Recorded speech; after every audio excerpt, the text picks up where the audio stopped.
সুপ্রিয় দর্শক শ্রোতা ভাই বোনেরা, রমাদানুল করিম ইবাদতের সবচেয়ে বড় সিজন, আল্লাহ সুবহানাহু ওয়া তাআলার অপার অনুগ্রহ নাজিলের মৌসুম। এটা আমাদের সমাজের সর্বস্তরের মুসলমানরা কম বেশি জানেন এবং সেজন্য রমজান উপলক্ষে আমাদের দৈনন্দিন জীবনে পরিবর্তন আসে। আমলের একটা পরিবেশ, ইবাদতের একটা কসরত সমাজে কম বেশ লক্ষ্য করা যায়। রমজানের পরে ইবাদতের সবচেয়ে বড় সিজন, সবচেয়ে গুরুত্বপূর্ণ মৌসুম হলো জিলহজের প্রথম 10টি দিন। কিন্তু এই 10টি দিন যে অত্যন্ত গুরুত্বপূর্ণ সে সম্পর্কে আমাদের সমাজের জানাশোনা নেই বললেই চলে। এই জন্য জিলহজের প্রথম 10টি দিন আর অন্য সাধারণ যে কোনো দিনের মধ্যে তেমন কোনো পরিবর্তন আমাদের মুসলমানদের জীবনে লক্ষ্য করা যায় না। আমাদের দৈনন্দিন জীবনে কোনো পরিবর্তন দেখা যায় না। আমল এবং ইবাদতের কোনো পরিবেশ, কোনো কসরত সমাজে পরিলক্ষিত হয় না। প্রিয় বন্ধুগণ, কোরআনে কারিমে 30 নম্বর পারা সূরাতুল ফজরের শুরুর দিকে আল্লাহ সুবহানাহু ওয়া তাআলা এই 10 দিনের শপথ করেছেন। আল্লাহ সুবহানাহু ওয়া তাআলা বলেন, ওয়াল ফজরি ওয়া লায়ালিন আশর ওয়াশ-শাফঈ ওয়াল ওয়াতর, অর্থাৎ সকালের ফজরের শপথ এবং 10টি রাতের শপথ এবং সেই 10 রাতের মধ্য থেকে জোড় এবং বেজোড় উভয় শ্রেণীর রাতের শপথ।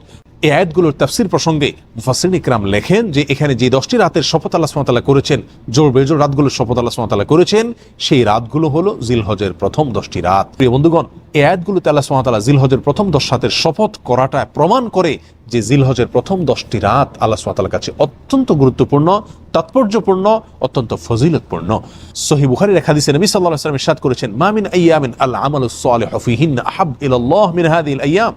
জিলহজের প্রথম 10 দিন নেক আমল করলে, ইবাদত বন্দি করলে আল্লাহ সুবহানাহু ওয়া তাআলা যত বেশি খুশি হন, বছরের অন্য কোনো দিন সমূহে ইবাদত বন্দি করলে আল্লাহ সুবহানাহু ওয়া তাআলা এত বেশি খুশি হন না। অর্থাৎ এই 10 দিনের ইবাদত আল্লাহ সুবহানাহু ওয়া তাআলার কাছে যত বেশি পছন্দনীয়, যত বেশি আল্লাহ সুবহানাহু ওয়া তাআলার কাছে ভালো লাগে, অন্য কোনো সময়ের ইবাদত, অন্য কোনো দিনের ইবাদত আল্লাহ সুবহানাহু ওয়া তাআলার কাছে এত বেশি পছন্দনীয় নয়, আল্লাহ সুবহানাহু ওয়া তাআলার কাছে এত বেশি প্রিয় নয়। সম্মানিত বন্ধুগণ, এই হাদিস বর্ণনা করার পরে সাহাবায়ে কেরামের কেউ কেউ প্রশ্ন তুলেছিলেন, ইয়া রাসূলুল্লাহ ওয়ালাল জিহাদু ফি সাবিলিল্লাহ, আল্লাহর রাস্তায় জিহাদও কি এই দিনসমূহে ইবাদতের চাইতে উত্তম নয়? নবী সাল্লাল্লাহু আলাইহি ওয়াসাল্লাম বলেছেন, ওয়ালাল জিহাদু ফি সাবিলিল্লাহ, অন্য সময় আল্লাহর রাস্তায় জিহাদ করাও এই আমলের চাইতে উত্তম নয়। অর্থাৎ এই দিনগুলো নেক আমল আল্লাহ সুবহানাহু ওয়া তাআলার কাছে অন্য সময় জিহাদ করার চাইতেও উত্তম। তবে হ্যাঁ, এক ব্যক্তি যিনি আল্লাহর রাহে জিহাদে বের হয়ে গেছেন নিজের জান এবং মাল নিয়ে এবং উভয়টি আল্লাহর রাস্তায় কোরবান করে তার এসেছেন, তার কথা ভিন্ন, স্বতন্ত্র। তার মর্যাদা এই জিলহজের প্রথম দশকে ইবাদতকারীর চাইতে বেশি, সেটা ভিন্ন কথা। এই হাদিসটি অত্যন্ত পরিষ্কারভাবে, জোরালোভাবে আমাদেরকে মেসেজ দিয়ে যায় যে জিলহজের প্রথম দশক, এই দশক অন্য সাধারণ দিনগুলোর মতো নয়, বরং এই 10টি ইবাদতের দশক, এই 10টি নেক আমলের দশক। বিশ্ববিখ্যাত হাদিস ব্যাখ্যাতা এবং সহিহ বুখারীর কালজয়ী ব্যাখ্যা গ্রন্থ ফাথহুল বারীর রচয়িতা আল্লামা ইবনে হাজার আল আসকালানী রাহিমাহুল্লাহ তিনি বলেন, জিলহজের প্রথম 10 দিনের এত বেশি গুরুত্ব আল্লাহ সুবহানাহু ওয়া তাআলা কোরআনে কারিমে দিয়েছেন, নবী সাল্লাল্লাহু আলাইহি ওয়াসাল্লাম হাদিসে উল্লেখ করেছেন। তার একটি কারণ হলো এই দশকে ইসলামের যত মৌলিক ইবাদত আছে, সমস্ত মৌলিক ইবাদতের সমাহার পাওয়া যায়, সমস্ত মৌলিক ইবাদতের সমাবেশ ঘটে থাকে এই দশকে। অন্য কোনো দিন সমূহে সমস্ত মৌলিক ইবাদতের সমাহার বা সম্মেলন এরকমভাবে দেখা যায় না। যেমন ইসলামের সর্বপ্রথম রকম হলো ঈমান। এই ঈমান বছরের অন্য যে কোনো সময় যেরকম থাকতে হয়, জিলহজের প্রথম দশকেও থাকতে হয়। 5 ওয়াক্ত সালাত অন্য সময় যেরকম আদায় করতে হয়, এই দশকে সেটা আছে, বলবৎ আছে। জাকাত বছরের অন্য যে কোনো সময় দেওয়া যায় এবং এই দশকেও দেওয়া যায়। এবং ইসলামের রোকন সিয়ামেরও নজির এই দশকে রয়েছে, কারণ আরাফার দিনে সিয়ামের নির্দেশ নবী সাল্লাল্লাহু আলাইহি ওয়াসাল্লাম করেছেন। এবং ইসলামের 5 নম্বর রকম হজ, সেটা তো কেবল এই দশকেই পালন করা সম্ভব, অন্য কোনো সময় মানুষ চাইলেও পালন করা সম্ভব নয়। আর কোরবানি, সেটাও এই দশকেই রয়েছে। সময়ত বন্ধুগণ, তাহলে বোঝা গেল ইসলামের 5টি রোকনের প্রত্যেকটি আমলের সমাহার, প্রত্যেকটি আমলের দৃষ্টান্ত এবং নজির এই দশকে রয়েছে। অতিরিক্ত হিসাবে কোরবানি সহ আরো অনেক নেক আমল রয়েছে। এই জন্য মুসনাদ আহমদ এবং বাজ্জারের এক হাদিসে নবী সাল্লাল্লাহু আলাইহি ওয়াসাল্লাম এই দশককে বছরের শ্রেষ্ঠ দিন সমূহ বলে আখ্যায়িত করেছেন। আফজালু আইয়ামিদ দুনিয়া বলেছেন, বছরের সবচাইতে সেরা এবং শ্রেষ্ঠ দিন বলেছেন। মাস হিসাবে যেরকম রমজান সবচাইতে শ্রেষ্ঠ এবং সেরা, তার পরবর্তীতেই খুচরা দিন সমূহের মধ্য থেকে এই 10 দিন হলো সবচাইতে সেরা, মর্যাদাপূর্ণ এবং ফজিলতপূর্ণ দিন। এই 10 দিনের কর্মসূচি এবং করণীয়গুলো কি?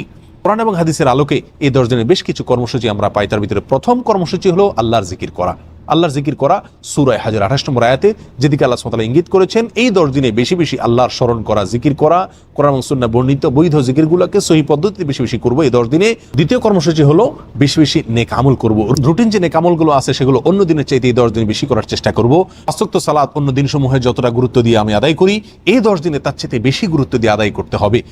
এবং এভাবে যত নেকামল আছে, কোরআন তেলাওয়াত বলেন, দ্বীনি ইলম শিক্ষা করা বলেন, সমস্ত নেকামলগুলো অন্য দিনসমূহের চাইতে এই দিনে বেশি গুরুত্বের সাথে আদায় করার চেষ্টা করতে হবে। কারণ সহিহ বুখারী যে হাদিস আমরা পেশ করেছি, সেই হাদিসে নবী সাল্লাল্লাহু আলাইহি ওয়াসাল্লাম সুস্পষ্টভাবে জানিয়ে দিয়েছেন এই 10 দিনে নেক আমল আল্লাহ সুবহানাহু ওয়া তাআলার কাছে অত্যন্ত প্রিয়, সবচাইতে প্রিয়। বিধায় কোরআন সুন্নাহ বর্ণিত সাধারণ নেক আমলগুলো এই 10 দিনে বেশি বেশি করার চেষ্টা চালিয়ে যেতে হবে। 3 নম্বর কর্মসূচি হলো এই 10 দিনে গুনাহসমূহ থেকে বেঁচে থাকার আপ্রাণ চেষ্টা করতে হবে। অন্য দিনসমূহে আপনি যে সমস্ত গুনাহে লিপ্ত থাকেন, এই 10 দিনে চেষ্টা করতে হবে সেগুলো থেকে বিরত থাকার জন্য। অন্য সময় গুনাহ থেকে বেঁচে থাকার জন্য যে পরিমাণ সাধনার চেষ্টা আপনি করেন, এই 10 দিনে আরো বেশি চেষ্টা আপনাকে চালাতে হবে। কারণ এই 10 দিনে নেক আমল করা আল্লাহ সুবহানাহু ওয়া তাআলার কাছে পছন্দনীয়। বিধায় বদ আমল থেকে বাঁচার গুরুত্ব অত্যন্ত স্পষ্ট। 4 নম্বর করণীয় হলো যাদেরকে আল্লাহ সুবহানাহু ওয়া তাআলা সামর্থ্য দিয়েছেন তারা হজ করবেন। হজ হলো এই দশকের সবচেয়ে গুরুত্বপূর্ণ এবং প্রধান আমল বলা যেতে পারে। 5 নম্বর আমল হলো কোরবানি করা। যাদেরকে আল্লাহ সুবহানাহু ওয়া তাআলা সামর্থ্য দিয়েছেন তারা কোরবানি করবেন এই দশকে। 6 নম্বর আমল হলো যারা কোরবানি করার প্রতিজ্ঞা করেছেন, কোরবানি করার ইচ্ছা পোষণ করেছেন, তারা এই দশক উপলক্ষে মাথার চুল, হাত এবং পায়ের নখ এবং অন্যান্য পশম ইত্যাদি এগুলো কাটবেন না, ছিঁড়বেন না। জিলহজের চাঁদ ওঠা থেকে নিয়ে কোরবানি পর্যন্ত তারা এই চুল, নখ ইত্যাদি কাটা থেকে বিরত থাকবেন। এ বিষয়ে সহিহ মুসলিম হাদিসে নবী সাল্লাল্লাহু আলাইহি ওয়াসাল্লাম আমাদেরকে নির্দেশ করেছেন। 7 নম্বর আমল হলো বেশি বেশি তাকবীর, তাহমিদ এবং তাহলিল পাঠ করা। নবী সাল্লাল্লাহু আলাইহি ওয়াসাল্লাম বলেছেন ফাকসিরু ফিহিন্না মিনাত তাকবীরি ওয়াত তাহলিলি ওয়াত তাহমিদি। প্রথম দশকে তোমরা বেশি বেশি আল্লাহ সুবহানাহু ওয়া তাআলার বড়ত্ব বর্ণনা করো, আল্লাহর একত্ববাদে বর্ণনা করো এবং আল্লাহ সুবহানাহু ওয়া তাআলার প্রশংসা করো। একত্রে পাঠ করার জন্য বেশ কয়েকটি ফরম্যাট বর্ণিত হয়েছে হাদিসে। তার মধ্যে থেকে একটি হলো আল্লাহু আকবার, আল্লাহু আকবার, লা ইলাহা ইল্লাল্লাহু, আল্লাহু আকবার, আল্লাহু আকবার, লিল্লাহিল হামদ। আমাদের সমাজে জিলহজের প্রথম দশক উপলক্ষে কিছু মানুষকে হজ করতে দেখা যায়, আর সমাজের বেশিরভাগ মানুষকে কোরবানির প্রস্তুতি নিতে দেখা যায়, কোরবানির মহড়া পরিলক্ষিত হয়। কিন্তু এই দশকের এই যে আমলটি, তাকবীর, তাহমিদ, তাহলিলের আমলটি আমাদের সমাজে খুব একটা দেখা যায় না, অথচ এটি এই দশকের তৃতীয় গুরুত্বপূর্ণ আমল বলা যেতে পারে। এই দশকের সবচেয়ে গুরুত্বপূর্ণ আমল যদি হজ হয়ে থাকে, কোরবানি যদি দ্বিতীয় হয়ে থাকে, 3 নম্বর সবচাইতে গুরুত্বপূর্ণ আমল হলো এই দশকে বেশি বেশি তাকবীর, তাহমিদ এবং তাহলিল পাঠ করা।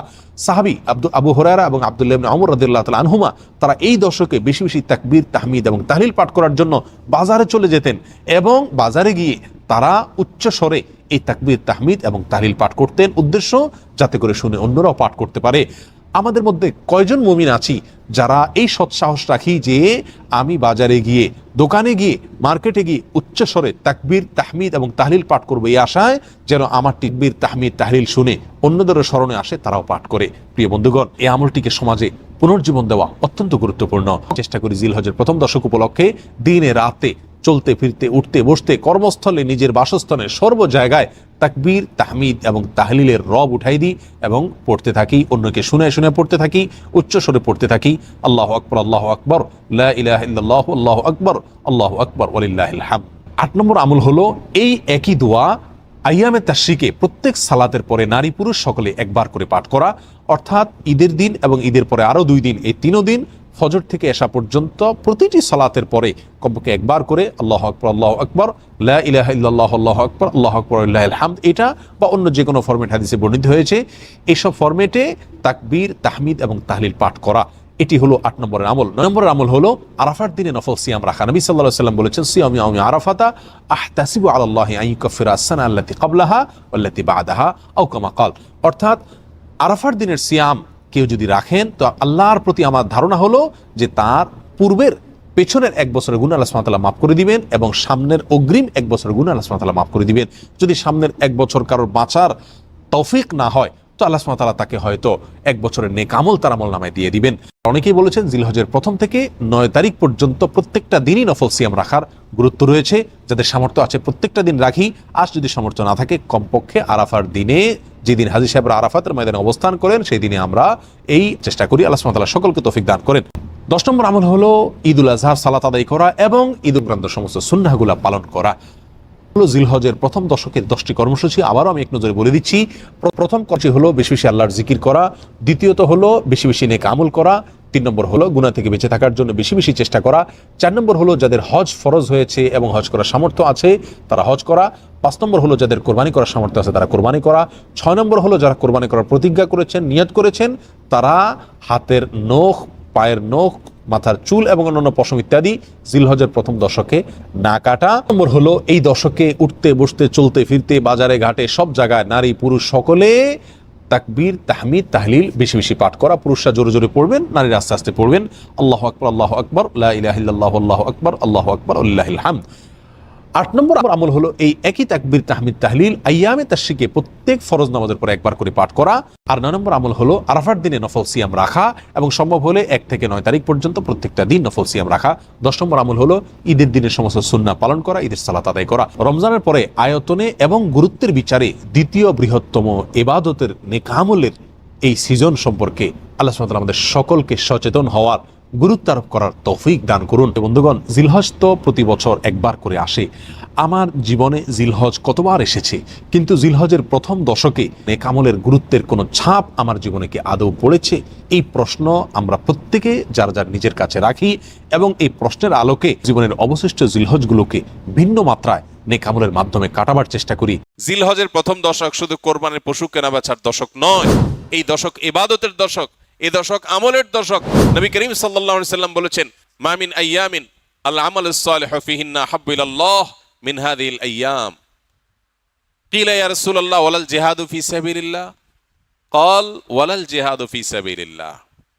নবীজি সাল্লাল্লাহু আলাইহি সাল্লাম বলেছেন, জিলহজের এই 10 দিন, এই 10 দিন, পহেলা জিলহজ থেকে 10 জিলহজ পর্যন্ত এই 10টা দিন নেক আমল করলে আল্লাহর কাছে এর মর্যাদা, মাহাত্ম্য, ফজিলত এত বেশি যে অন্য কোন সময়ের অন্য কোন আমলে আল্লাহ এত খুশি হন না বা আল্লাহর কাছে এত প্রিয় না। এই দশকের ভালো কাজ আল্লাহর কাছে যত বেশি প্রিয়। এই দশক উপলক্ষে আমরা 10টি কাজ করব। জিলহজের প্রথম 10টি দিন এবং এই 10টি রাত রমজানের পরে ইবাদতের সবচাইতে গুরুত্বপূর্ণ, তাৎপর্যপূর্ণ, ফজিলতপূর্ণ দশক এবং মৌসুম। জিলহজের প্রথম দশকের যত গুরুত্ব কোরআন হাদিসে এবং সালাফে সালেহিনের আমলের মধ্যে বর্ণিত হয়েছে, আমাদের সমাজে এই 10টা দিনের ইবাদতের ব্যাপারে মানুষের অবহেলা যেন ততটাই চরমে।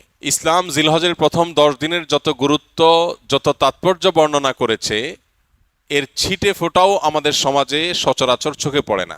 আমরা কোরবানির পশুর হাট কিংবা গরু ছাগলের আনাগোনা দেখে জিলহজ মাস আসছে সেটা টের পাই, অনুভব করতে পারি। অথচ সাহাবায়ে কেরাম রিদওয়ানুল্লাহি তাআলা আলাইহিম আজমাইন তারা জিলহজের প্রথম 10টি দিন ইবাদতের ব্যাপারে এত বেশি মাশগুল হতেন, এত বেশি রত থাকতেন যে তাদের বাজারে ঘাটে জিলহজের প্রথম দশকের আলামত বোঝা যেত। সাহাবী আবু হুরায়রা রাদিয়াল্লাহু তাআলা আনহু এবং কোন সাহাবী জিলহজের প্রথম দশক এলে বাজারে যেতেন শুধুই তাকবীর পাঠের উদ্দেশ্যে, কোনো কেনা বেচার উদ্দেশ্যে না। উদ্দেশ্য ছিল বাজারে গিয়ে বাজারে দুনিয়াদারিতে মগ্ন মানুষগুলোকে জিলহজের প্রথম দশকের ইবাদতের ব্যাপারে স্মরণ করানো। এই জন্য বাজারে গিয়ে এই দশকে বলতেন, আল্লাহু আকবার, আল্লাহু আকবার, লা ইলাহা ইল্লাল্লাহু, আল্লাহু আকবার, আল্লাহু আকবার ওয়া লিল্লাহিল হামদ। এই যে তাকবীর, তাহমিদ, তাহলিল, আল্লাহর একত্ববাদ, আল্লাহর বড়ত্ব এবং প্রশংসা জ্ঞাপন করা, এটা এই দশকের অন্যতম গুরুত্বপূর্ণ একটা আমল। এই আমল করবার জন্য সাহাবীদের কেউ কেউ বাজারে গিয়ে একটু সরবে বলতেন, যাতে করে তার শুনে শুনে অন্যরাও বলতে পারে। মিডল ইস্টের কোন দেশের কোন এলাকাতে একটি চমৎকার দৃশ্য জিলহজের প্রথম 10 দিন উপলক্ষে দেখা যায়। সেটা হলো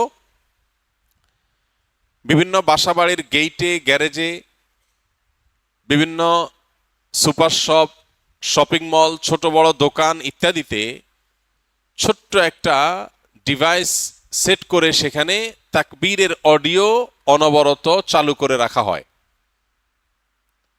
মৃদু ভলিউমে হালকা আওয়াজে যে তাকবীরের ধ্বনি চালানো হয়, এটার উদ্দেশ্য পথচারী বা আশপাশ দিয়ে যারা যাবে তাদের জন্য স্মরণ হয় যে এই দশকে নবী আলাইহিস সালাম নির্দেশ করেছেন, ফাকসিরু ফিহিন্না মিনাত তাকবীরি ওয়াত তাহলিলি ওয়াত তাহমিদ। এই দিনগুলো যখন আসবে এবং তাকবীরের তাশরিকের, আইয়ামে তাশরিকে যে দিনগুলো আছে সেগুলোতেও আল্লাহর একত্ববাদের বর্ণনা লা ইলাহা ইল্লাল্লাহ বলার মাধ্যমে, আল্লাহর বড়ত্বের বর্ণনা আল্লাহু আকবার বলার মাধ্যমে, আল্লাহর প্রশংসার জ্ঞাপন আলহামদুলিল্লাহ বলার মাধ্যমে বেশি বেশি যেন করি আমরা। নবীজি নির্দেশ করেছেন, তোমরা এই দিনগুলোতে বেশি বেশি লা ইলাহা ইল্লাল্লাহ, আল্লাহু আকবার, আলহামদুলিল্লাহ এগুলো পাঠ করবে। এই জন্য ভাইরা আমার, আমাদের কর্তব্য হলো জিলহজের প্রথম দশকের ইবাদত, এর তাৎপর্য, এর আমল, এর গুরুত্ব, এর মাহাত্ম্য এই সম্পর্কে সমাজে জানাশোনা যেন বাড়ে, সচেতনতা যেন বাড়ে। এই হারিয়ে যাওয়া বা অনেকটাই মানুষের আমল থেকে সরে যাওয়া, ছুটে যাওয়া এই বিষয়টাকে যেন পুনরায় জিন্দা করা যায়। এই জন্য আমাদের ভূমিকা রাখা দরকার। আমরা যদি প্রত্যেকটা মানুষ যার যার জায়গা থেকে সিদ্ধান্ত গ্রহণ করি যে জিলহজের প্রথম দশক উপলক্ষে কোরআন এবং হাদিসের আলোকে যে করণীয়গুলো আছে এগুলো একজন ইমানদার হিসাবে আমি আমল করব, আরো 2-4-5 জন মানুষকে আমি অ্যাওয়্যার করব, সচেতন করব, ইনশাআল্লাহ অনেকটা হারিয়ে যাওয়া এই আমলগুলো নতুন করে পুনরায় জিন্দা হবে, জীবিত হবে। চেষ্টা করা যাবে তো ইনশাআল্লাহ? প্রিয় ভাইরা আমার, আমাদের মধ্যে কেউ যদি বাজারে যায়, চায়ের দোকানে যায় এবং যে একটু যদি জোরে আল্লাহু আকবার লা ইলাহা ইল্লাল্লাহু আল্লাহু আকবার লিল্লাহিল হামদ তাকবীর তাহমিদ তাহলিল যদি পাঠ করে, কোনো কাজ নাই, কোনো কারণ নাই, চায়ের দোকানের আড্ডার মধ্যে গিয়ে একটু উচ্চস্বরে তাকবীর পাঠ করেছে কেউ, তাহলে সমাজের মানুষ সেটাকে নেগেটিভলি দেখবে, মনে করবে লোকটার মাথায় সমস্যা কিনা, হঠাৎ করে তাকবীর কেন বলল। অর্থাৎ এই পরিমাণ গাফলতিতে আমরা নিমজ্জিত হয়ে গেছি যে আল্লাহর জিকিরটা আমাদের কাছে অস্বাভাবিক আর গাফলতিটা স্বাভাবিক হয়ে গেছে। এই পরিস্থিতি থেকে উম্মতকে বাঁচাবার জন্য আমরা একটু চেষ্টা করতে পারি না ইনশাআল্লাহ? স্কিলের ভাইরা যারা আছেন, বিশেষ করে ছুটি হয়ে যাবে, বাড়িতে যাবেন, ঘরে যখন একটু প্রবেশ করবেন, ঘরের লোকজন বিভিন্ন কাজে আছে, একটু মৃদু ভলিউমে, ডিস্টার্ব করার মতো আওয়াজে না, একটু মৃদু ভলিউমে আপনি যদি তাকবীর বলে ওঠেন, হয়তো আরেকজনের স্মরণ হবে ইনশাআল্লাহ। আমরা এখানেও যে কয়দিন আসি, আমরা বাহির থেকে এসে রুমে প্রবেশ করলাম বা কয়েকজনের মধ্যে প্রবেশ করলাম, তখন যদি একটু সরবে পড়ি এই উদ্দেশ্যে যাতে করে অন্যের স্মরণ হয়, তাহলে হয়তো আমলটা জিন্দা হবে। জিলহজের প্রথম দশক উপলক্ষে আমাদের সবগুলো মনিটরে ইনশাআল্লাহ এই দশকে তাকবীরের ধ্বনি উচ্চারিত হতে থাকবে মৃদু ভলিউমে, যাতে করে অন্যদের স্মরণ হয়। এই সবগুলোর উদ্দেশ্যই হলো জিলহজের প্রথম দশককে আমরা ইবাদত এবং আমলের একটা দশকে পরিণত করব ইনশাআল্লাহ। রমজান মাসে আলহামদুলিল্লাহ কম হোক বেশি হোক, ভুল হোক ভালো হোক মন্দ হোক, মিলিয়ে ঝুলিয়ে আমল করার একটা চেষ্টা আমাদের সমাজে আছে, কিন্তু জিলহজের প্রথম দশক উপলক্ষে নেক আমল বা ইবাদতের তেমন কোনো কাজ দেখা যায় না। কাজ একটাই, কোরবানির গরু ছাগল কেনা বেচা। এছাড়া এই দশকের আর কিছু চোখে পড়ে? চোখে পড়ে না। আপনারা বিভিন্ন এলাকার মানুষ আছেন, আমি আপনাদেরকে উদাত্ত আহ্বান রাখতে চাই, অনলাইনে আমাদেরকে যারা শুনছেন তাদেরকে উদাত্ত আহ্বান রাখতে চাই। অনেক কোরবানির গরু ছাগলের হাটে মাইক লাগানো হয় নানান ঘোষণা, অ্যানাউন্সমেন্ট ইত্যাদি করার জন্য। আমি লক্ষ্য করেছি খুবই দুর্ভাগ্যজনকভাবে যে কোরবানির পশু কেনা বেচার হাটের অর্থনৈতিক সুফল বিপুল পরিমাণে, আর্থসামাজিক উপকারিতা অনেক বেশি, এটাকে ঘিরে হাজার হাজার লক্ষ লক্ষ মানুষের জীবিকার ব্যবস্থা হয়। এই দেশ পশু পালনে অনেকটা স্বয়ং সম্পূর্ণ, পশুর গোশত যতটুকু আমাদের প্রয়োজন হয় তার জন্য স্বয়ং সম্পূর্ণতা অর্জন করেছে শুধু কোরবানির খাতিরে। সারা বছর একটা বাছুর লালন পালন করার পর বা 2 বছর লালন পালন করার পর যখন বাজারে বিক্রি করে, কেউ একজন গরিব মানুষের সংসার পালার মতো টাকা হয়ে যায়। বহু মানুষের জীবিকা এই কোরবানির এই ইবাদতের মাধ্যমে আল্লাহ তাআলা ব্যবস্থা করেছেন। কোরবানির এই আমলটা যেখানে একটা ইবাদত, আল্লাহর গুরুত্বপূর্ণ একটা নির্দেশ, নবী করিম সাল্লাল্লাহু আলাইহি সাল্লাম কানা নবী সাল্লাল্লাহু আলাইহি সাল্লাম আকামা রাসূলুল্লাহ সাল্লাল্লাহু আলাইহি সাল্লাম বিল মদিনাতে 10 সিনিন ইউদাহি, নবীজি 10 বছর কোরবানি করতেন, মদিনা অবস্থান করেছেন এবং কোরবানি করতেন।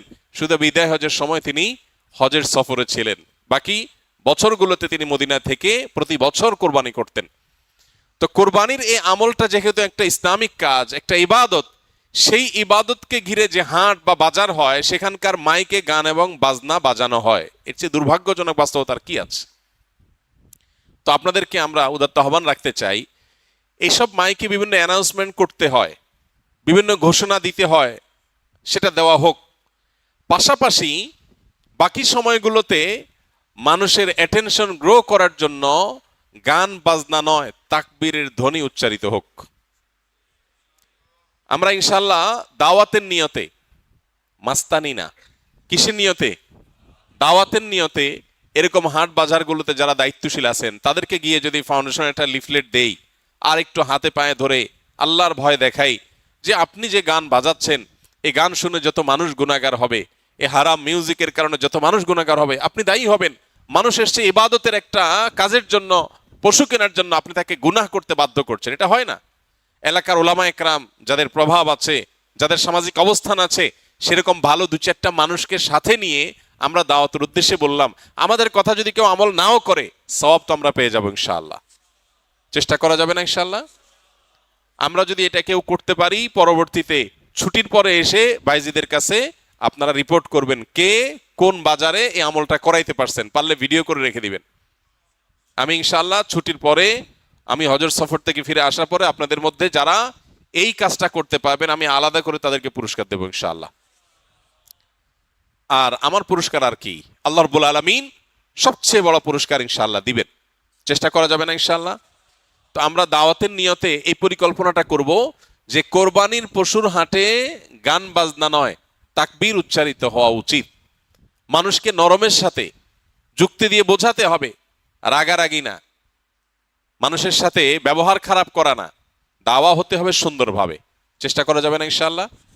একটা লিফলেট নিয়ে গেলেন কোরবানির পশুর হাটে, যে জায়গায় লাগাইলে কারোর ক্ষতি হবে না, কারোর ওয়ালে পারমিশন ছাড়া লাগাইলে তিনি কষ্ট পাবেন, নিষেধ করা আছে, এরকম জায়গায় না।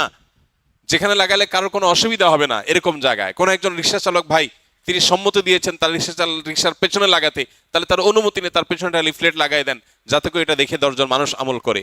একটা হারিয়ে যাওয়া সুন্নাহকে, একটা হারিয়ে যাওয়া বা বেশ কয়েকটা হারিয়ে যাওয়া আমলকে আমরা সমাজে পুনরায় জীবিত করার জন্য যদি কাজ করি, তাহলে আমাদের মর্যাদা আল্লাহর কাছে কত বেশি, এই বিষয়ে বহু হাদিস বর্ণিত হয়েছে। আমরা সেই মর্যাদা অর্জন করার চেষ্টা করতে পারি না ইনশাআল্লাহ? এই জন্য ভাইরা আমার, যারা এই কথাগুলো আমরা শুনছি অনলাইনে অফলাইনে, আমরা আরো কয়েকজনের কাছে পৌঁছে দিব।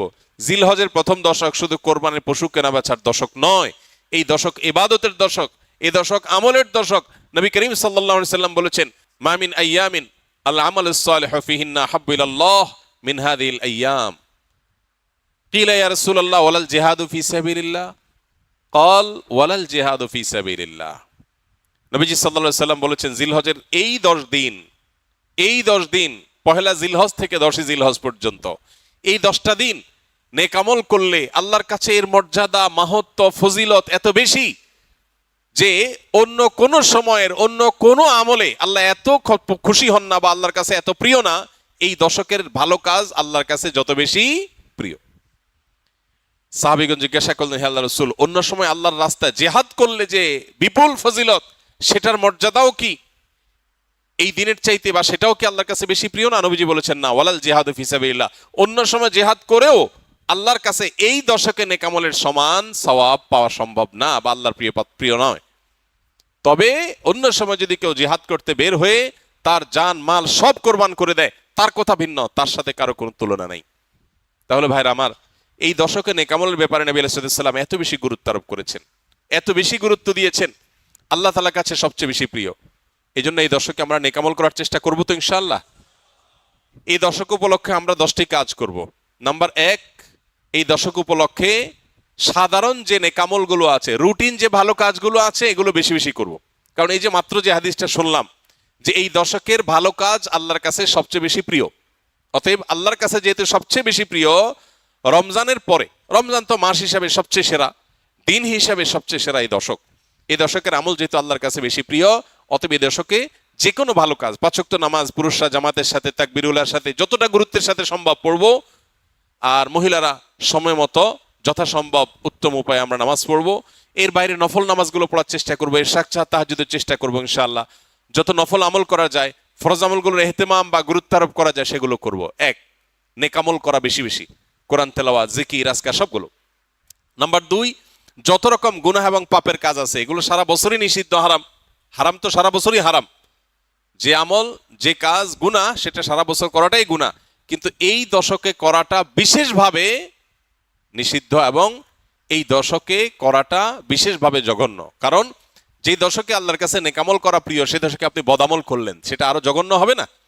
এই জন্য এমনিতেই সম্মানিত 4 মাস সম্পর্কে আল্লাহ রাব্বুল আলামিন বলেছেন, ফালা তাজলিমু ফিহিন্না আনফুসাকুম, এই দশক, এই মাসগুলোতে তোমরা নিজেদের প্রতি অবিচার করো না। এই জন্য জিলহজের প্রথম দশক সম্মানিত 10 মাস, 4 মাসেরও অংশ, আবার মর্যাদাপূর্ণ দশক, আল্লাহর কাছে সবচেয়ে প্রিয় নেক আমলের জন্য। অতএব সেই দশকে আমরা গুনাহ থেকে, পাপের কাজ থেকে বেঁচে থাকার ব্যাপারে বিশেষভাবে যত্নশীল থাকবো ইনশাআল্লাহ। যে আমলে, যে বদামলের সাথে আমরা জড়িত, যে গুনাহের সাথে জড়িত, এই দশকে সেটাতে বেঁচে থাকার চেষ্টা করব।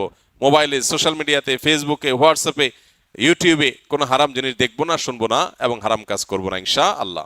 নাম্বার 3, বেশি বেশি আল্লাহর জিকির করা, কারণ আল্লাহ তাআলা সূরা হজের 28 নম্বর আয়াতে এই নির্দিষ্ট দিনগুলোতে আল্লাহ বেশি বেশি জিকির করতে নির্দেশ করেছেন। অতএব বেশি বেশি আল্লাহর জিকির, যত রকমের আল্লাহ জিকির হতে পারে, মুখের জিকির, অন্তরের জিকির, এই জিকিরগুলো বেশি বেশি করবো ইনশাআল্লাহ। নাম্বার 4, যাদের হজের তৌফিক হয়েছে তারা এই দশকে হজ করবেন, হজ শুরু করবেন 8 তারিখে। আর নাম্বার 5, যাদের কোরবানির তৌফিক আছে তারাও কোরবানি করবেন, কারণ মান ওয়াজাদা সাআতান লিআন ইউযাহিয়া ওয়া লাম ইউযাহি ফালা ইয়াকরাবান্না মুসাল্লানা, যার কোরবানি করার সামর্থ্য আছে অথচ কোরবানি করলো না, নবী সাল্লাল্লাহু আলাইহি ওয়াসাল্লাম সতর্ক করেছেন, হাদিসে সতর্ক বানিয়ে এসেছে, সেই জন্য মুসলমানদের ঈদগাহে না আসে। এই জন্য কোরবানি করা এটা হলো পঞ্চম আমল এই দশকের, যাদের তৌফিক আছে। 6 নম্বর আমল হলো, যারা কোরবানি করার সিদ্ধান্ত গ্রহণ করবেন তারা জিলহজের চাঁদ ওঠার পর থেকে নিয়ে ঈদের দিন কোরবানি করা পর্যন্ত এই সময়ের মধ্যে মাথার চুল, গোঁফ, হাত পায়ের নখ এবং শরীরের অবাঞ্ছিত পশম ইত্যাদি এগুলো কাটা থেকে বিরত থাকবেন এই 10 দিন। অর্থাৎ এগুলো চাঁদ উঠার আগে আগে কেটে ফেলবেন। আর কাটবেন কখন? কোরবানির পরে। তাহলে চাঁদ উঠা থেকে কোরবানি এই সময়ের মধ্যে চুল, নখ ইত্যাদি কাটা থেকে বিরত থাকবেন কারা? যারা কোরবানি করার নিয়ত করেছেন। যদিও এখানে কোরবানি যারা করার নিয়ত করেন নাই, যারা কোরবানি করার নিয়ত করেন নাই সে মানুষগুলোর জন্য এই আমলের কথা অনেক উলামা একরাম বলেন, এবং উভয়টার সপক্ষেই কম বেশি দলিল এবং যুক্তি আছে। 7 নম্বর আমল হলো বেশি বেশি তাকবীর, তাহমিদ, তাহলিল পড়া, যেটা মাত্র বললাম। উঠতে বসতে চলতে ফিরতে, বাজারে ঘাটে, ঘর বাড়িতে, সব জায়গাতে আল্লাহু আকবার, আল্লাহু আকবার, লা ইলাহা ইল্লাল্লাহু, আল্লাহু আকবার, আল্লাহু আকবার, ওয়ালিল্লাহিল হামদ বেশি বেশি উচ্চারণ করা। আমরা মোবাইলের ওই যে কল করলে যে বাজে, যে কি বলে ওইটাকে, রিংটোন না, ওয়েলকাম টিউন। ওয়েলকাম টিউন হিসাবে তাকবীর কিভাবে সেট করা যায় সেটার জন্য আমরা প্ল্যান করতে পারি, প্রোগ্রাম করতে পারি। আর কতভাবে মানুষকে স্মরণ করানো যায় হালাল উপায়ে, বৈধ উপায়ে, সেটা আমরা চেষ্টা করতে পারি। তাহলে 7 নম্বর আমল হলো বেশি বেশি তাকবীর, তাহমিদ, তাহলিল পাঠ করা। এটা এই 10 দিন ধরে রাত দিন কোনো সংখ্যা ছাড়া যার যতটুকু তৌফিক হয়। 8 নম্বর আমল হলো এই তাকবীরটাই আইয়ামে তাশরিকে, অর্থাৎ জিলহজের 9 তারিখ বাদ ফজর থেকে নিয়ে জিলহজের 13 তারিখ আসর পর্যন্ত প্রত্যেক নামাজের পরে একবার করে পাঠ করা, নারী পুরুষ সবাই। এটা আবশ্যক, সবাইকে করতে হবে প্রত্যেক নামাজের পরে একবার করে। এটা হলো তাকবীরে মুকাইয়াদ বলে, নির্দিষ্ট তাকবীর এই দিনগুলোতে এই নামাজের পরে। আর প্রথমটা বললাম 7 নম্বর আমল হলো সাধারণ তাকবীর, তাকবীরে মুতলাক, অর্থাৎ এই দশক জুড়েই সবসময় বেশি বেশি তাকবীর পাঠ করা। তাহলে 8টা আমল পেয়ে গেলাম। 9 নম্বর আমল হলো জিলহজের 9 তারিখে রোজা রাখা। যারা আরাফায় যেতে পারেন নাই, বিশ্বজুড়ে যে মুসলমানরা আছেন তারা এই দিন রোজা রাখবেন। এই দিনে রোজা রাখলে কি লাভ হবে? নবী আলাইহিস সালাম বলেছেন, আহতাসিবু আল্লাহ আইয়ুকাফিরাস সানাতাল্লাতী ক্বাবলাহু ওয়াল্লাতী বা'দাহ। অর্থাৎ জিলহজের 9 তারিখে আরাফাত দিনে রোজা রাখলে কেউ তার 1 বছর আগের আর বেঁচে থাকলে অগ্রিম 1 বছর পরের গুনাহ আল্লাহ মাফ করে দিবেন। অর্থাৎ সগীরা গুনাহগুলো আল্লাহ তাআলা মাফ করে দিবেন। এজন্য এই আমলটা করার চেষ্টা করা। শুধু জিলহজের 9 তারিখই নয়, অনেক উলামা ইকরাম জিলহজের 1 থেকে 9 পর্যন্ত এই সবগুলো দিনকে রোজা রাখাটাকে মুস্তাহাব বলেছেন। আর 10 নম্বর আমল হলো ঈদের দিনে যে সুন্নাহগুলো আছে সেগুলো পালন করা। অতএব জিলহজের এই দশককে আমল এবং ইবাদত দিয়ে সাজাবার চেষ্টা করব তো আমরা ইনশাআল্লাহ। বেশি বেশি তাকবীর, তাহলিল, তাহমিদ নিজেরা পড়বো, অন্যদেরকে উদ্বুদ্ধ করব, চেষ্টা করা যাবে না ইনশাআল্লাহ। আল্লাহ রাব্বুল আলামিন আপনাকে আমাকে আমাদের সবাইকে আমলের তৌফিক দান করুন। আরাফার দিনে বিশেষ আমলসমূহ জানতে চাই। আরাফার দিনে একদিকে হাজী সাহেবদের জন্য আমল, আরেকটা হলো যারা আরাফার ময়দানে নাই তাদের জন্য আমল। যারা হাজী সাহেবরা আরাফার ময়দানে অবস্থান করছেন তাদের জন্য ওই দিনের সবচেয়ে শ্রেষ্ঠ আমল হলো লা ইলাহা ইল্লাল্লাহু ওয়াহদাহু লা শারীকা লাহু লাহুল মুলকু ওয়া লাহুল হামদ ওয়া হুয়া আলা কুল্লি শাইইন কাদির। এটা মহব্বতের সাথে অর্থ বুঝে ধীরে ধীরে বারবার করে পড়তে থাকা, এটা হলো সবচেয়ে বেশি প্রয়োজনীয় কাজ। কেন? কারণ নবী করিম সাল্লাল্লাহু আলাইহি সাল্লাম বলেছেন যে খায়রুদ দুআ দুআউ ইয়াউমি আরাফা, আরাফাত দিনের দোয়া হলো শ্রেষ্ঠ দোয়া। ওয়া খায়রু মা কুলতু আনা ওয়ান নাবিয়্যুনা মিন ক্বাবলি, নবীজি বলেছেন আমি আর আমার পূর্বের যত নবী রাসূল এসেছেন সবাই যত দোয়া আল্লাহর কাছে করেছে এর মধ্যে সবচেয়ে উত্তম হলো এটা, লা ইলাহা ইল্লাল্লাহু ওয়াহদাহু লা শারীকা লাহু লাহুল মুলকু ওয়া লাহুল হামদু ওয়া হুয়া আলা কুল্লি শাইইন কাদির। আল্লাহ ছাড়া সত্যিকারের কোনো মাবুদ নাই। লা ইলাহা ইল্লাল্লাহ ওয়াহদাহু লা শারীকা লাহু, তিনি একক এবং তার কোনো শরীক নাই। লাহুল মুলক ওয়া লাহুল হামদ, রাজত্ব এবং প্রশংসার অধিকারী একমাত্র তিনি। ওয়া হুয়া আলা কুল্লি শাইইন কাদির, তিনি সব কিছু করতে সক্ষম। বাহ্যিক দৃষ্টিকোণ থেকে এই বাক্যগুলোর মধ্যে কোনো প্রার্থনা নাই, তাহলে এগুলোকে দোয়া বলা হচ্ছে কেন? সেটা নিয়ে অনেক আলাপ আছে এবং মুহাদ্দিসিন ইকরাম একমত যে এইগুলো দোয়া। এখানে আল্লাহ রাব্বুল আলামিনের কাছে পরোক্ষভাবে নিজের চাওয়াকে পেশ করা হচ্ছে, আল্লাহর শক্তিমত্তার কথা জাহির করে আল্লাহর কাছে নিজের সবকিছুই নিবেদন করা হচ্ছে পরোক্ষভাবে, এটাও দোয়াই। তো এটা হলো আরাফার ময়দানে যারা হাজির অবস্থান করবেন তারা সবচেয়ে বেশি পড়বেন। অনেক উলামা ইকরাম অবশ্য বলেন যে এই দোয়া অর্থাৎ লা ইলাহা ইল্লাল্লাহু ওয়াহদাহু লা শারীকা লাহু লাহুল মুলকু ওয়া লাহুল হামদু ওয়া আলা কুল্লি শাইইন কাদির, আরাফার দিনে, আরাফার বাইরে যারা পৃথিবীর বিভিন্ন প্রান্তে গায়রে হাজি যারা আছি তারাও পড়তে পারেন, বরং আরাফার দিনে তাদের এটা পড়া উচিত এবং এ ব্যাপারে অনেকে রেকমেন্ড করেন। তাহলে একটা করণীয় পেলাম, লা ইলাহা ইল্লাল্লাহু ওয়াহদাহু লা শারীকা লাহু এটা পড়া। এবং আরাফাতের দোয়াকে সবচেয়ে শ্রেষ্ঠ দোয়া বলা হয়েছে, এই জন্য হাজী সাহেবরা বিশেষ করে যারা সেখানে অবস্থান করছেন ওই দিন একেবারে সূর্য ডুবা পর্যন্ত, জোহর থেকে নিয়ে সূর্য ডুবা পর্যন্ত পুরো সময়টা দোয়ার ভিতরে ডুবে থাকা, এটা হলো সবচেয়ে বড় কাজ। আর যারা আরাফায় নাই, আরাফার বাইরে আছে, যারা হজে যাচ্ছেন না, তারা আরাফার দিনটাতে তারা রোজা রাখবেন। আরাফার দিনের রোজা নিয়ে আমাদের দেশে প্রতি বছরই গন্ডগোল বা মত পার্থক্য দেখা দেয়, কোন দিন রোজা রাখবো। এটা কি হাজিরা অবস্থান করছে ওই দিন, নাকি আমি যে দেশে আছি সেই দেশে যখন জিলহজের 9 তারিখ হবে? তো এটা নিয়ে উভয় পক্ষেই দলিল আছে, যুক্তি আছে, দুই মতেরই সপক্ষে আলেমদের বক্তব্য আছে।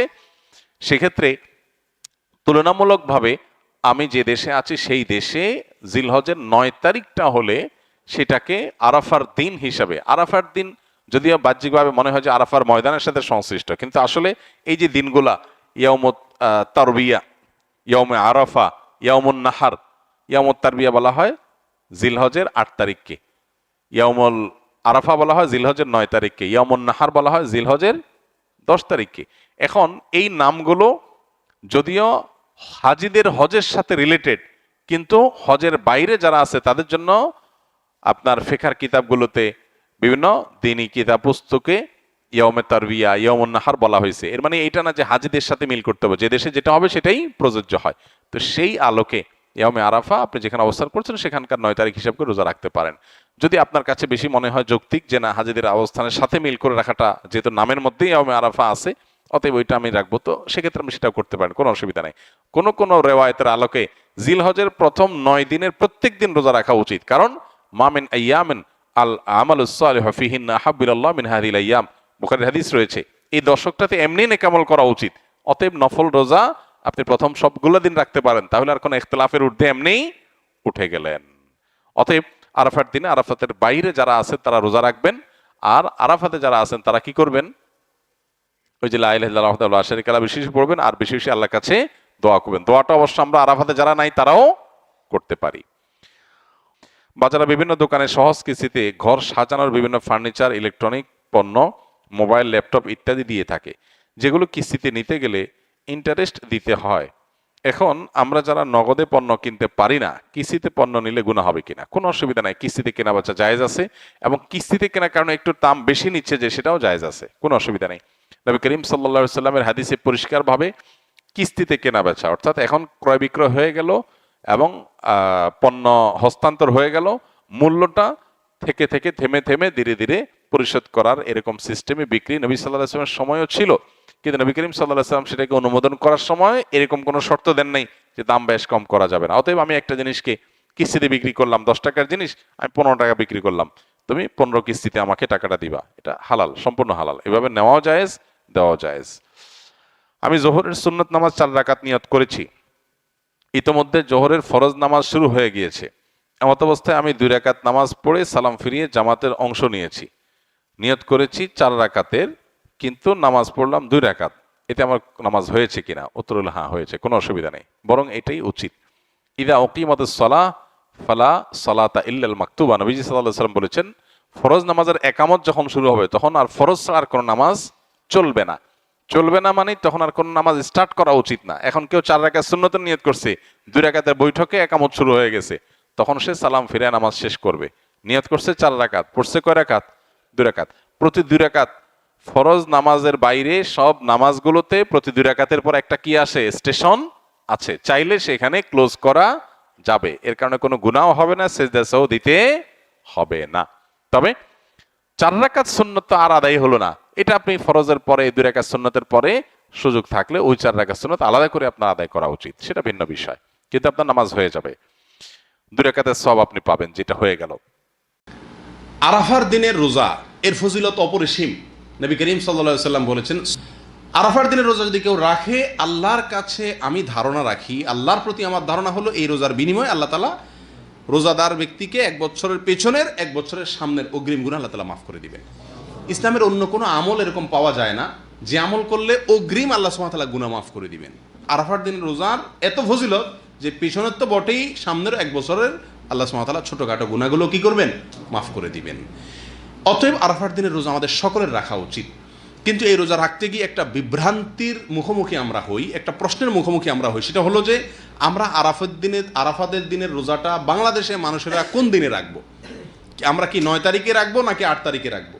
কারণ হাজী সাহেবরা আরাফাতে যেদিন অবস্থান করেন সেদিন আমাদের দেশে 8 তারিখ হয়, চাঁদের কি থাকে 8 তারিখ থাকে। তো আমরা কি হাজী সাহেবরা আরাফাতের মধ্যে অবস্থান করছেন সেদিকে তাকায় 8 তারিখেই রাখবো, নাকি হাজী সাহেবরা সৌদি আরবে যেহেতু 9 তারিখে আরাফাতের ময়দানে অবস্থান করছেন, অতএব ওই 9-এর দিকে তাকে আমরা 9 তারিখে রাখবো? এটা নিয়ে একটা ধোঁয়াশা, একটা প্রশ্ন আমাদের ভেতরে কমবেশ আছে। এই প্রশ্নের উত্তরে আমরা কি করব সে করণীয় ক্ষেত্রে আমি সংক্ষেপে বলতে চাই, এক্ষেত্রে ওলামায়ে কেরামের 2টি মত আছে এবং 2টা মতই গবেষণামূলক। এর কোনোটাই কোনো হাদিস থেকে স্পষ্টভাবে সমর্থিত না, বরং উভয় মতই যার যার বুঝ এবং গবেষণা লব্ধ। কোনোটিকেই সঠিক বা ভুল এটা বলা বুদ্ধিমানের কাজ হবে না। অনেক ওলামায়ে কেরাম বলেন, আমরা হাজী সাহেবরা আরাফাতের ময়দানে যেদিন অবস্থান করবেন, পৃথিবীর সকল প্রান্ত থেকেই আমরা হাজী সাহেবদের ওই অবস্থানের, আরাফাতের অবস্থানের দিনেই কি রাখবো? রোজা রাখবো। এটাই হলো আরাফাত দিনের রোজা। যদি সেদিন কোনো দেশে ঈদ না হয় তাহলে আমরা রাখবো, সেটা আমার দেশে 8 তারিখ হোক 7 তারিখ হোক, দেখার দরকার নেই। এটা হলো অনেক ওলামায়ে কেরামের মত। অনেক ওলামায়ে কেরাম বলেন না, আমরা 9 তারিখে রোজা রাখবো আমাদের দেশে, সেটা হাজী সাহেবদের আরাফাতে অবস্থানের পরের দিন হয়, অর্থাৎ এদেশে সৌদি আরবে ঈদের দিন হয়, ওই দিন আমাদের দেশে 9 তারিখ, আমরা 9 তারিখে রাখবো। কেন? কারণ নবী করিম সাল্লাল্লাহু আলাইহি ওয়াসাল্লাম যে আরাফাতের দিনে রোজা রাখতে বলেছেন, আসলে 9 তারিখকে, জিলহজের 9 তারিখকে আরাফাতের দিন বলা হয়।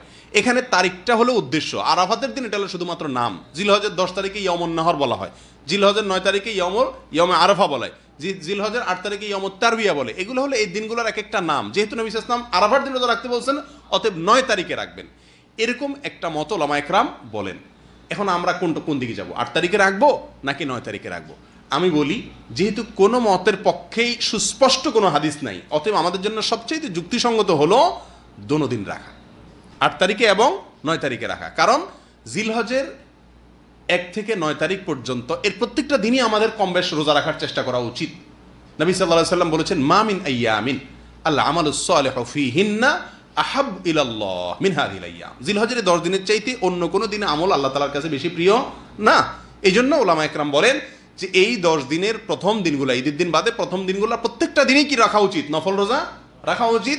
তবে বিশেষভাবে হাদিসে নির্দেশ হলো কিসে? আরাফাতের দিন রাখার জন্য। অতএব আমরা যদি 8-9, আমাদের দেশের লোকেরা 8-9 উভয় দিন আমরা রোজা রাখি জিলহজের, তাহলে সেক্ষেত্রে সন্দেহাতীতভাবে আরাফাতের দিনের রোজা রাখা আমার হয়ে যাবে। অতএব এই 8-9 উভয় দিন রাখাই আমাদের জন্য সবচেয়ে উত্তম এবং বেস্ট। আল্লাহ তাআলা আমাদেরকে আমলের তৌফিক দান করুন।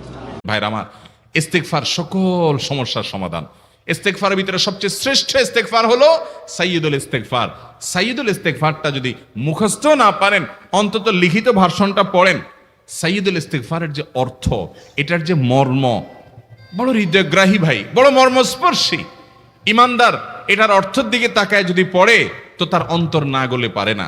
যে ব্যক্তি ইস্তেগফারকে আঁকড়ে ধরবে, এটাকে কন্টিনিউয়াসলি করবে, ইস্তেগফার কখনো ছাড়বে না, সবসময় তার মধ্যে ইস্তেগফার অব্যাহত থাকবে, ওই ব্যক্তিকে আল্লাহ রাব্বুল আলামিন বিভিন্ন পেরেশানি থেকে সারপ্রাইজড হওয়ার মতো এমন এমন পথ বের করে দিবে যে সে চিন্তাও করে নাই। তার পেরেশানি থেকে মুক্তির পথ আল্লাহ তাআলা দেখায় দিবেন। ইস্তেগফার কিভাবে করবেন ভাই? ইস্তেগফার এমন একটা আমল, এটা ছাড়া তো আমাদের উপায় নাই ভাই। ইস্তেগফার আমাদের দুনিয়ার পেরেশানি দূর করবে, আখিরাতের পেরেশানি দূর করবে। দুনিয়ার পেরেশানি আমাদের বিপদ আপদ মুসিবত, এগুলো রিজিকের অনটন অভাব এগুলা, আর আখিরাতের পেরেশানি হলো আমাদের পাপ গুনাহ এগুলা। কোরআনে কারিমে আল্লাহ রাব্বুল আলামিন সূরা নূহের মধ্যে আল্লাহ নবী নূহ আলাইহিস সালাম তার সম্পর্কে বলছেন, ফাকুলতুস্তাগফিরু রাব্বাকুম ইন্নাহু কানা গাফফারা ইউরসিলিস সামাআ আলাইকুম মিদরারা ওয়া ইউমদিদুকুম বিআমওয়ালিন ওয়া বানিন ওয়া ইয়াজআল লাকুম জান্নাতিন ওয়া ইয়াজআল লাকুম আনহারা। তিনি বলেন, আমি বলেছি আমার জাতিকে তোমরা ইস্তেগফার কাছে ইস্তেগফারটা করতে থাকো। রুটি রুজি নাই, চাকরি নাই, ইনকাম নাই, ব্যবসা খারাপ যাচ্ছে, পেরেশানি হচ্ছে, ইস্তেগফার ধরো। কি হবে? ইন্নাহু কানা গফফারা। যদি ইস্তেগফার করো, এক নম্বর লাভ হলো আল্লাহ মাফ করে দিবেন গুনাহ। ইউরসিলিস সামা আলাইকুম মিদরারা, যাতে ফসল ভালো হয়, রিজিক ভালো হয়, সেই ব্যবস্থা আল্লাহ করবেন। ওয়ায়ুমদিদুকুম বিআমওয়ালিন ওয়া বানিন, ছেলে মেয়ে হয় না অথবা ভালো ছেলে মেয়ে নাই, আল্লাহ তাআলা নেক সন্তান দিয়ে তোমাকে শক্তিশালী করবেন, সম্পদ দিয়ে শক্তিশালী করবেন। ওয়াজআল লাকুম জান্নাতি ওয়াজআল লাকুম আনহারা, আল্লাহ তাআলা প্রসবন দিবেন, ফসল দিবেন, বরকত দিবেন রুজিতে। কিসের মাধ্যমে? ইস্তেগফার। কিসের মাধ্যমে ভাই? ইস্তেগফার। আহা, ইস্তেগফারের আমল আমাদের দেশে মানুষ আমরা জানি না ভাই। এটাও আরবদেরকে আমি দেখেছি, সারাক্ষণ তারা অবসর সময়গুলোতে ইস্তেগফার করতে থাকে। আস্তাগফিরুল্লাহ ওয়া আতুবু ইলাইহি, আস্তাগফিরুল্লাহ, আস্তাগফিরুল্লাহ। মানে কি? আল্লাহর কাছে আমি ক্ষমা প্রার্থনা করি, আল্লাহর কাছে আমি মাপ চাই, আল্লাহর কাছে আমি তওবা করি, আল্লাহর দিকে আমি ধাবিত হই, আল্লাহর কাছে আমি ফিরে যাই।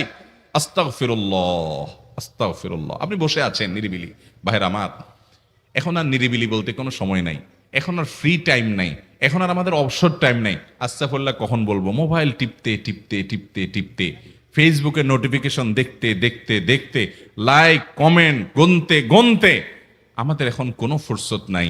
বাহিরে তো নাই, টয়লেটে গেলেও তখন আমাদের ব্যস্ততা মোবাইল নিয়ে, ফেসবুক নিয়ে, ঘুমাইতে গেলেও আমাদের ব্যস্ততা। ও ভাই আমার, অথচ আমার হায়াত শেষ হয়ে যাচ্ছে, আমল নামার শূন্য খালি, ফেসবুক টিপাটিপিতে পরিপূর্ণ। আল্লাহর কাছে কি নিয়ে যাবেন? ইস্তেগফার করবেন তো ইনশাআল্লাহ? অবসর সময় ইস্তেগফার করবেন তো ইনশাআল্লাহ? নিরিবিলি আছেন, একাকী আছেন, ইস্তেগফার চালায় দেন। 10 সেকেন্ড টাইম পাইছেন, ইস্তেগফার শুরু করে দেন। ডাক্তারের কাছে গেছেন, ওয়েটিং এ আছেন, বসে আছেন, ইস্তেগফার করতে থাকেন। সিরিয়াল আছেন কোন কাজের, ইস্তেগফার করতে থাকেন। ডিউটিতে যাচ্ছেন, গাড়িতে, বাইসাইকেলে, বাইকে, যে কোনো ভাবে পায়ে হেঁটে ইস্তেগফার করতে থাকেন। যে কোনো অবসরের সময়গুলোকে ইস্তেগফার দিয়ে পরিপূর্ণ করে দেন। ভাইরা আমার, ইস্তেগফার সকল সমস্যার সমাধান। ইস্তেগফারের ভিতরে সবচেয়ে শ্রেষ্ঠ ইস্তেগফার হলো সাইয়্যিদুল ইস্তেগফার। সাইয়্যিদুল ইস্তেগফারটা যদি মুখস্থ না পারেন, অন্তত লিখিত ভার্সনটা পড়েন। সাইয়্যিদুল ইস্তেগফারের যে অর্থ, এটার যে মর্ম, বড় হৃদয়গ্রাহী ভাই, বড় মর্মস্পর্শী। ইমানদার এটার অর্থের দিকে তাকায় যদি পড়ে, তো তার অন্তর না গলে পারে না। আল্লাহুম্মা আনতা রব্বি, হে আল্লাহ, আপনি আমার রব, আপনি আমার পালনকর্তা লাগেন। আপনার সাথে আমার এই সম্পর্ক, আমি আপনার গোলাম, আপনি আমার রব, এই সম্পর্কটা আপনার সাথে আছে। আল্লাহুম্মা আনতা রব্বি লা ইলাহা ইল্লা আন্ত, ও আল্লাহ, আপনি ছাড়া আমার ইবাদত, আমার গোলামি, আমার দাসত্ব, উপাসনার উপযুক্ত আর কেউ নাই। আল্লাহুম্মা আনতা রব্বি লা ইলাহা ইল্লা আন্ত খালাকতানি, আপনি আমাকে সৃষ্টি করেছেন। ওয়া আনা আবদুক, আল্লাহ আমি আপনার গোলাম। দেখেন কিভাবে আল্লাহর সাথে সম্পর্কটার কথা বলা হচ্ছে মুহাব্বতের সাথে। খালাকতানি ওয়া আনা আবদুক, আল্লাহ আপনি আমাকে সৃষ্টি করেছেন আর আমি আপনার গোলাম।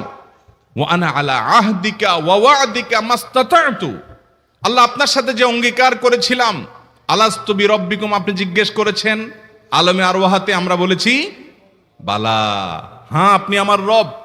আপনাকে রব হিসাবে স্বীকৃতি দিয়ে আপনার গোলামি করার যে অঙ্গীকার আমরা করেছি, কালিমাতুশ শাহাদা যে আমরা পাঠ করেছি, এই যে আপনার সাথে কৃত অঙ্গীকার, রব হিসাবে স্বীকৃতি দেওয়ার পর, গোলাম হিসাবে মেনে নেওয়ার পর, আমি আপনার যে গোলামি করার কথা ছিল, ওয়া আনা আলা আহদিকা ওয়া ওয়া'দিকা মাস্তাতা'তু, যতটুকু পারছি আমি সে ওয়াদার উপরে থাকার চেষ্টা করছি আল্লাহ।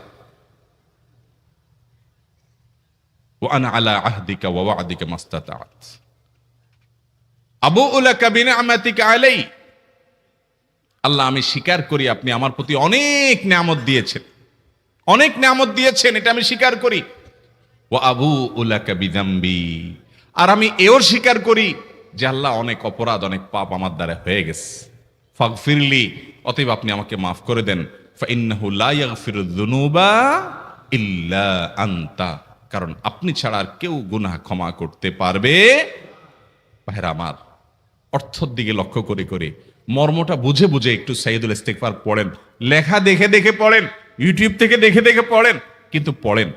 আল্লাহুম্মা আনতা রাব্বি লা ইলাহা ইল্লা আন্ত খালাকতানি ওয়া আনা আবদুকা আনা আলা আহদিকা ওয়া ওয়াদিকা মাস্তাতা'তু আউযু বিকা মিন শাররি আবুউ লাকা বিনি'মাতিকা আলাইয়া ওয়া আবুউ লাকা বিযামবি ফাগফিরলি ফাইন্নাহু লা ইয়াগফিরুদ যুনুবা ইল্লা আনতা।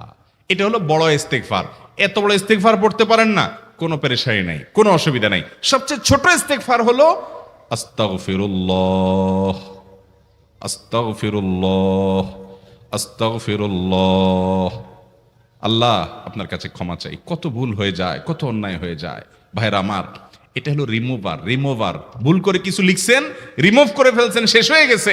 আপনি ঘন ঘন ইস্তেগফার পড়তে থাকেন, অগণিত ভুল হয়, অগণিত ত্রুটি হয়, বারবার ইস্তেগফার এগুলোকে সবগুলোকে শেষ করে দেয়। ভাইরা আমার, নিরাপত্তা এনে দেয়। আল্লাহ কোরআনে কারিমে বলেছেন যে আপনার রব আপনার কওমের প্রতি আযাব নাজিল করবেন না যদি আপনি থাকেন। আর যদি তারা ইস্তেগফারে রত রাখে তাহলে গণ আযাব আল্লাহর পক্ষ থেকে আসবে। অতএব ভাইরা আমার, ইস্তেগফার বেশি বেশি করতে হবে।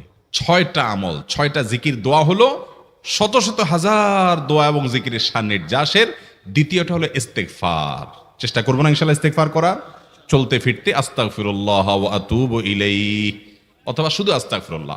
আরেকটা ইস্তেগফার হাদিসে বর্ণিত, আস্তাগফিরুল্লাহ আল্লাযী লা ইলাহা ইল্লা হুয়াল হাইয়ুল কাইয়্যুম ওয়া আতুবু ইলাইহি ওয়া লা হাওলা ওয়া লা কুওয়াতা ইল্লা বিল্লাহ। এটাও ইস্তেগফার। তাহলে একটা বড় ইস্তেগফার, একটা মিডিয়াম, একটা ছোট, যার যেটা সুবিধা হয় এটা পড়েন। বড়টা হলো সাইয়্যিদুল ইস্তেগফার, সবচেয়ে শ্রেষ্ঠ ইস্তেগফার যেটা হাদিসে বর্ণিত হয়েছে। সাইয়্যিদুল ইস্তেগফার নবীজি সকাল সন্ধ্যা পাঠ করতেন, বিভিন্ন সময় পাঠ করতেন, রাতে পাঠ করার কথা বলতেন। সাইয়্যিদুল ইস্তেগফার পাঠ করলে আল্লাহ রাব্বুল আলামিন ওই দিনে, ওই রাতে, ওই ব্যক্তি মারা গেলে তার সব গুনাহ খাতা মাফ করে তাকে জান্নাত দিবেন ইনশাআল্লাহ। অতএব ভাইরা আমার, সাইয়্যিদুল ইস্তেগফার সবচেয়ে বড়, আস্তাগফিরুল্লাহ আল্লাযী লা ইলাহা ইল্লা হুয়াল হাইয়ুল কাইয়্যুম ওয়া আতুবু ইলাইহি ওয়া লা হাওলা ওয়া লা কুওয়াতা ইল্লা বিল্লাহ। এটা হলো মাঝারি ধরনের। আর সবচেয়ে ছোট ইস্তেগফার হলো আস্তাগফিরুল্লাহ ওয়া আতুবু ইলাইহি।